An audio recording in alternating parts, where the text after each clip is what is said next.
started playing in 1974, 75. I played my very first position. Look at my girth, they put me at prop. And then after the first practice or two, they realized I rarely dropped the ball. So they moved me to fly half. When our scrum half got married and started a family, they moved me to scrum half. So between scrum half and fly half, I alternated back and forth most of my career. I played from then until January 24th, 1985. That's when I hurt my knee.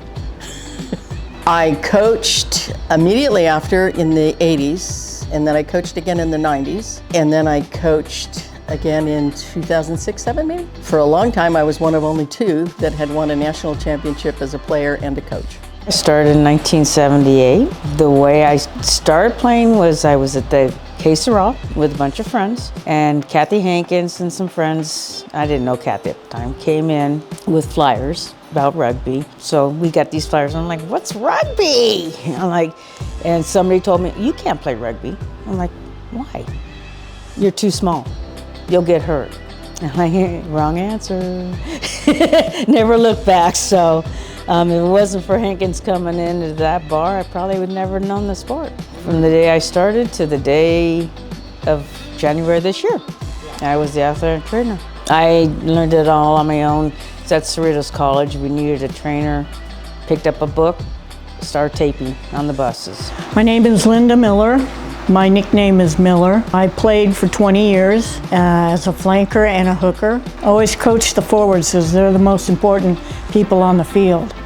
They take the most abuse. I was like everyone else. What? Rug what? There was a bar fight at the Acapulco Inn at Belmont Shore. One of the guys fell down, so I jumped on him and started riding him like a cowboy, a cowgirl, a horse. Giddy up, giddy up. And some guy came up to me and said, have you ever thought about playing rugby? And I said, what? He says, I've got a game for you. And that's how it was introduced. He gave me the information and I came to the practice. Got knocked on my ass first time. I thought, this is the game for me. I mean, some people just call me Annie, but I guess the main nickname for rugby would be Ann MF Wang or Ann motherfucking Wang. Played for Belmont, I think it was starting 2006 and probably for like 10 or so years until like 2016, 2017. I'm really bad with date. For Belmont, I played mainly scrum half and center, though I was tortured with some other positions occasionally. I wanted to start a new sport. I was a crappy tennis player, so I couldn't do that. And so my choices were crew or rugby. And I went out for rugby and loved it. After that, I never stopped until 2017. Basically, I Googled, and I think it was only Santa Monica and Belmont, and Kasey responded first, and the practice was like the next day, so I showed up. I played from 1999 through 2010, and then I coached on and off between, I think, 2012 and 2020. Primarily played scrum half and flanker. So I actually started in college, played 3 years at Claremont. However, the seed got planted when I was really young. I had a cousin, she had red hair, which I thought was the end all be all of cool when I was a little kid. And when she went off to college, she played at Washington State. She played 1 year of rugby, but all I heard was that my super awesome red-haired cousin had played rugby, and I was like, I am going to do that. So literally probably from the age of 8 or 9, it was in my head that I was going to do this. And I didn't even realize we had a team when I went off to college, so I didn't find it until my sophomore year. But yeah, the rest was history. There were 2 teams in Long Beach back in those days. There was the Belmont Shore and there was Coast. And both would always come out every year and scrimmage us when I was playing in Claremont. So interestingly enough, I wanted to play with Coast when I came out to live here, because they were kind of a younger, a little bit like more modern team, but they didn't respond to our email. And I had another college friend I was living with, we were both trying to play. And so we sent Miwa an email and she responded in like an hour. So it was like, oh, okay, I guess they want us more than the other team. And so showed up to practice and it was rad. My nickname was Killer, even though it was never really used with the women's team. That's what the men's nickname for me was. So I started playing when I was 15 in Washington in high school. And then I came to California, went to college, didn't play in college, and then I found the women's team in 2000. I was eating pizza on 4th and Eximino, and the men's team ran by, and I ran outside and yelled, "What team do you guys play for?" And they said Belmont, and I immediately went home and looked up Belmont, found a women's team, and emailed. Pup replied back, and then I started probably within a month from that time. My first game with Belmont, I was a winger. I'd never played wing in my entire life, and I stayed on the side, and I remember Sharon was playing, but there was an old teammate that stayed with me on the sideline the whole time and walked up and down the field with me saying, "Stay here, move up, go back." And we were playing coast, and they kept kicking the ball at me, and I would catch it and just run straight at them. So that was my first game ever with Belmont.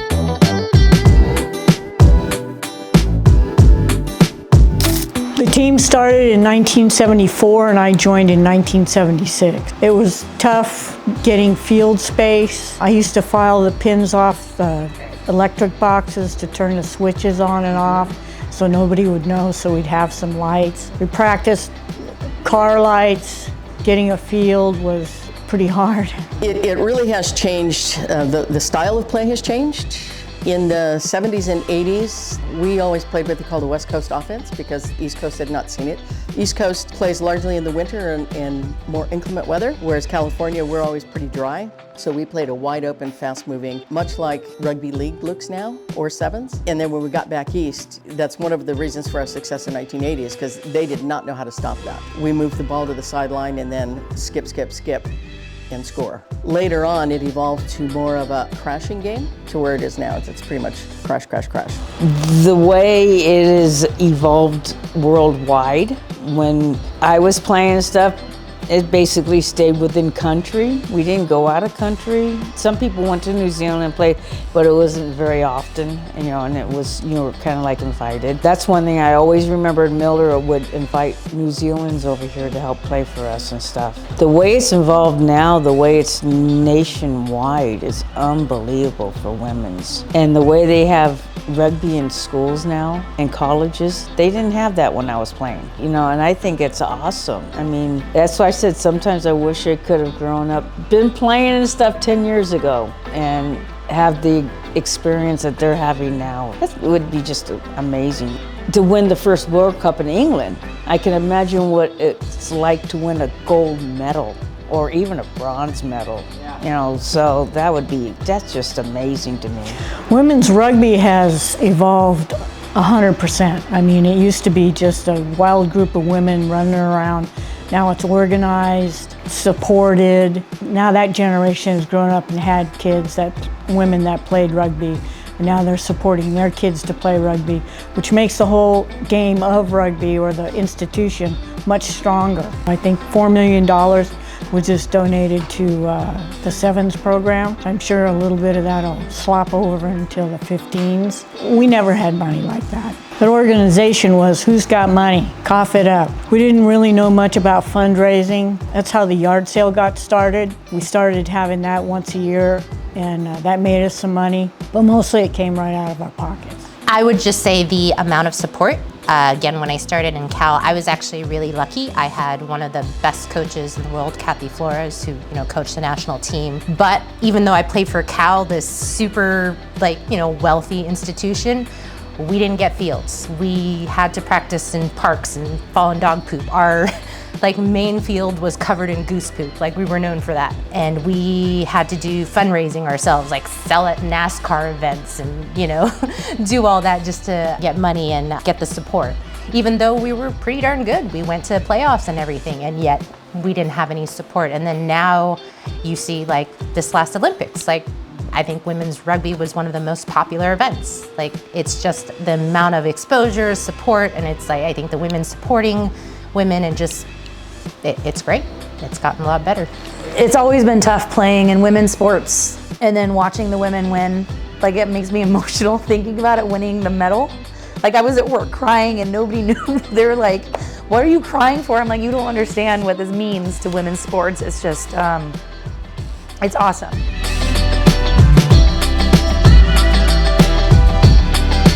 Most cherished memory is this flippin' bag of marbles. Prior to 1990, Florida State and Beantown were still number 1 and 2 in the nation for the most part. Every time we went to nationals, everywhere we went to national championships, all we would hear is ERU, ERU. In 1990, the 2 qualifications from our division were Bash from the Bay Area and Belmont. And so we made a broom and painted one half of it the Belmont colors, the green, black, and white, and painted the other half the Bash colors, blue, white, and black. And then 2 weeks later in the mail, I got a bag from the coach up there in Bash of the marbles with a note that says, all the marbles. We're playing for all the marbles. In the finals, when it was us and Bash, we swept the Nationals first and second. And so at the end of the game, I opened this up and I gave every member of the Belmont Shore team one of the marbles, and I, of course, kept the whole flipping bag. The people, the friends I've made, Miller for one. I mean, who knew Miller would be a friend for 45 years? And all the people that you met with rugby. I mean, rugby is a big community, but it's a small community. So that, I mean, is one thing I'll always cherish is the friendships. And the sport itself. If only I could have grown up 20 years ago and played the level they're playing now. I mean, they started that in the 80s. They started the World Cup. So, and I was a part of that, but you always kind of wish you were born in a different year so you could play the level they're playing now, I guess. So, but no regrets. 1986 is when I was elected to go to the first U.S. World Rugby Training Camp. It was up in Berkeley. I think I was the first Belmont player, actually, I think, to be accepted to the first U.S. training camp. So I went up there, and of course, unfortunately, I got injured up there, so I didn't make the team, but I went with the team as their trainer in '91, which is the year we won our first World Cup. U.S. won their first World Cup. 15s, yes, we didn't have sevens back then unless it was a tie. And sevens didn't exist like it exists now. We didn't even have summer sevens back then. In the early years, we played whenever we could play, all year round, as often as possible. If it wasn't season, we were trying to do Griffins, or we were trying to do sevens, or we were whoring at tournaments. So we actually followed the men's team up to Santa Barbara for a tournament, and there was maybe 4 of us girls, and we found 2 different teams that were short on ladies, and they needed us. And turns out, like, they needed us more than just for numbers. Like, they were young, inexperienced, and didn't know much about rugby. We kind of thought we were young and inexperienced, but when we turned up with these teams, like, they didn't know anything. And so we felt very, like, needed, and we were like all-stars when we went out there. And it got to the point where they were holding up the game of one team because we were still on the field with the other team. We played, I think, like 8 full games that day, just rocking back and forth between the 2 teams. And I've never been more exhausted or more proud of, like, us as a little unit of just rugby obsessed girls from Belmont Shore. It was so much fun. I actually think I fell asleep standing on my feet in the bar later that night because I was so exhausted. I think our first national championship stands out to me because before that we had placed second in every tournament. We fought hard all the way to the last, and for some reason we didn't have the oomph to get over the hump, and we went to nationals and we broke that barrier, and it was a very proud moment. 1981. I stood there, I says, we cannot take second place again. Will not do that again. And I think everybody just had that, we're gonna carry forward, and we pushed through. I couldn't do it again. I couldn't take second place again. I can't remember any big moments. It's always just like all the small things, like, and there's like stupid small things, like Miller. She's like usually the tough, like, hey, don't fold like a cheap card table kind of woman. And then one time she saw a bird in the tree and just started clapping. It was like super happy. Like, or times when like we trapped Ed in a car with us and, you know, we're singing musicals, and just like the look on his face, just, you know, silly things like that. All the traveling that we did as teams, like that's how you really get to know your teammates. When we were part of the West Coast division, playing teams in Washington and Oregon and playing Northern California teams, getting pushed to play higher quality rugby. So going against Berkeley all the time with friendlies, going to the East Coast and playing Philadelphia, New York, all those teams in those tournaments was really fun. The family and friends that you make with the whole thing, like I don't know what I would be like without having the rugby team. Playing for Griffins, being on the select side, we were always finish last, no matter what, every time the West Coast. So we beat the South one time, then we beat Mid-Atlantic, and it was an upset. And we were finally out of Tier 2. They couldn't believe that we had beat them. It was a lot of Eagles. They say 7 Eagles played for Mid-Atlantic at the time, and the West Coast beat them. And I remember we were chanting West Coast isn't last, and so it was a lot of fun memories of that.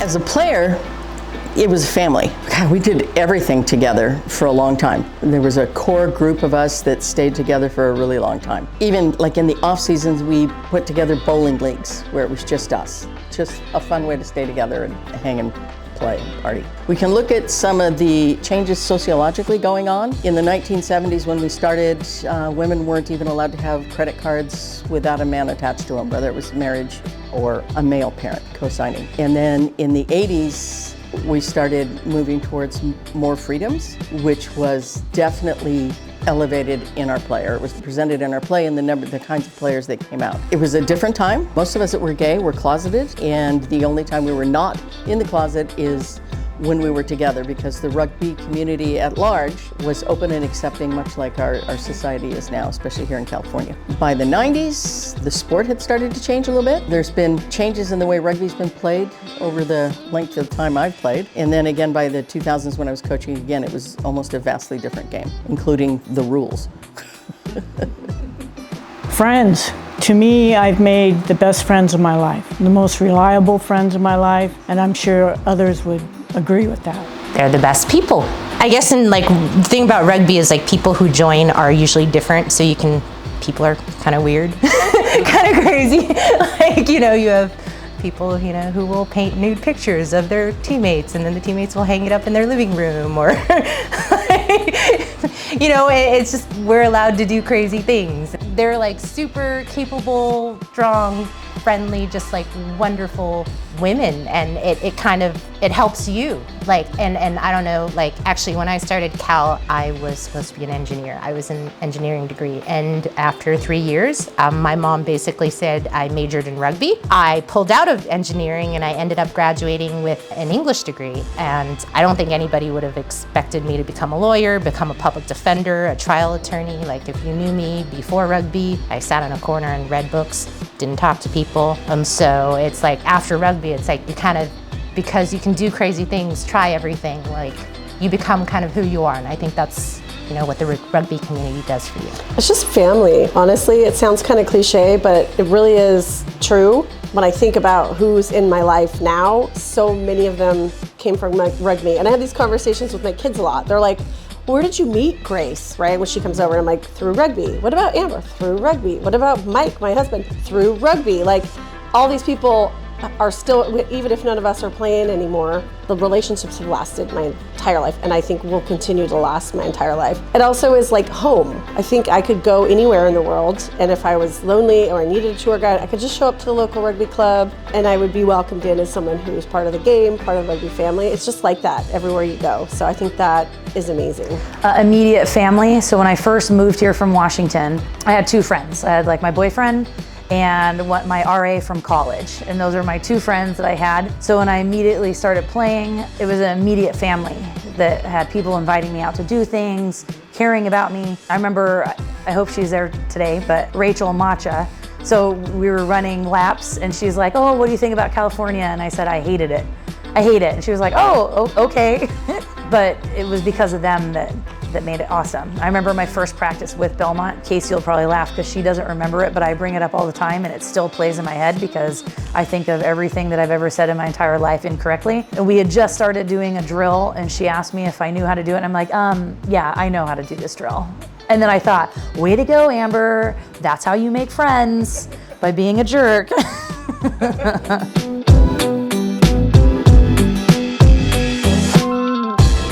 One of the select sides that I played on, we decided our line-out call was going to be states west or east of the Mississippi, which was fine for those of us who have a good sense of geography, especially United States geography. But half the time, we were more confused than the opposition where the ball was going to go. We always did silly things, like Marty Ramos, who was our primary lock for all the years that I played. We had this thing every game where at least once we would give each other a hospital pass, just for fun. For some reason, this one always kind of sticks in my mind. We were playing San Diego, and this is when Hankins still played. It's a lot different than what it is now. I mean, when you're on the bottom of a pile, it's like you were expecting to get raked out with your cleats or something. I mean, it's not like how they blow it up now. And Hankins and I were at the very bottom of this pile. She's a hooker, I'm the scrum half, and all of a sudden, I get this wet tongue up the side of my face. We pulled down the shorts during a game of a referee who was a bad referee. His name was Wait, we shouldn't do that. Oh, and then there was a time we turned over the portable toilet on the door so the guy couldn't get out. We went to, I think it's called Pumpkin Fest in Philadelphia. I think we had 16 girls, but we were like down to 15. And of course, my own player was Francesca Sweet. She like took me out and like busted my face wide open. We didn't have any subs, so I ran over to the sideline and Cyndi Martinich was coaching at the time. And she just threw up her hands, was like, nope, I don't do blood. She walked away and I was like, we were the farthest field away from the like medical tent. I just sprint over there and I'm like, patch me up, I gotta get back in the game. And they were just like, are you sure you got like a big open gash on your face? I'm like, I'm sure. So when I got back, Cyndi was like, well, I'll put you on the wing because I don't want it to get any worse. So I finished out the game on the wing. One time we went to Flagstaff to play in a tens tournament, and it was me, Kasey, Buddy, Lee, and Grace.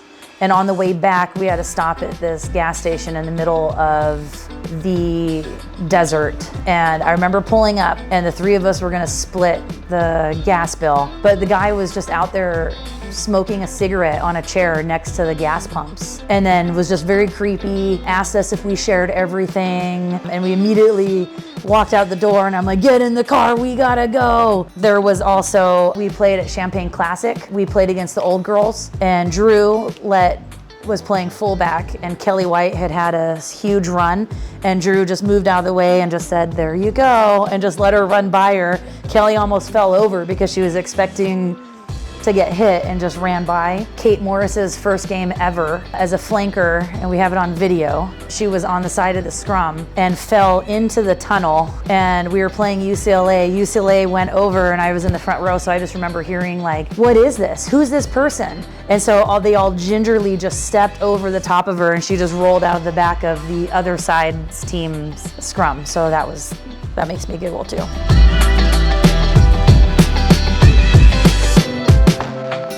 Hang in there and enjoy the game.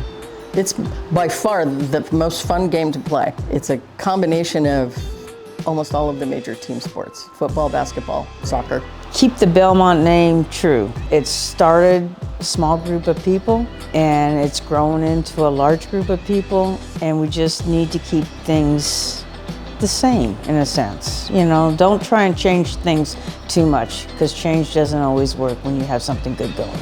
If you play this game, you're gonna make the best friends you'll have for life. It'll change your life, and it's changed mine.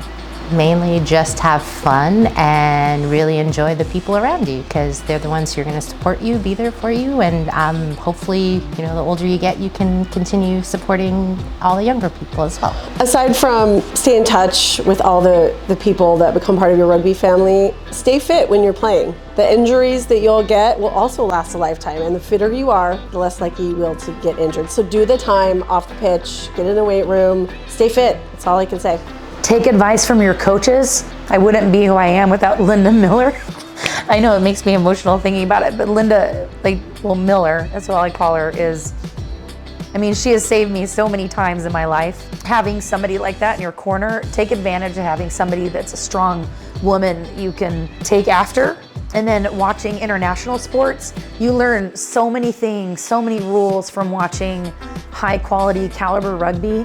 I highly recommend paying for that subscription to watch every game that you possibly can. And then just your friends. It's a huge family.